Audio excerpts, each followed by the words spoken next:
Hello friends, দেখো আমি আজকে তেলের পিঠা বানাইতেছি। তো এখানে আমি দিছি চালের গুঁড়ি, তারপরে সুজি, ময়দা, চিনি, একটু এভরিডে দিয়ে সেটা তারপরে এটা মাখাটা রেডি করছি।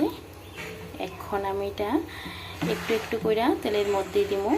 এখানে তেল গরম বসাই দিছি, তেল গরম হইতেছে। আর এখন আমি এটা তেলের মধ্যে দিব।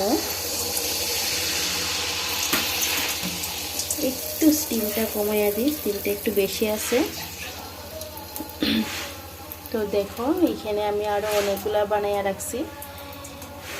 তেলের পিঠা তো বানাইতে একটু ভয় ভয় লাগে, মানে বিশেষ করে আমি বেশি একটা পারি না, তো বানাইতে গেলে আমার একটু ভয়ই লাগে হইব কি না হইতো না। তো আজকের পিঠাটি বেশ ভালোই হয়েছে, ফুলছে।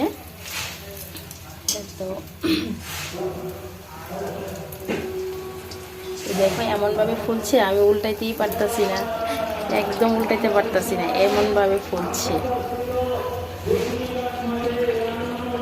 তো এখানে তো এটি বানাইছি, কড়াইতে ভাজা হইতেছে, আর এখানে তো আরও গুলা রয়ে গেছে, আরও বানানি হইব। চলো টাটা।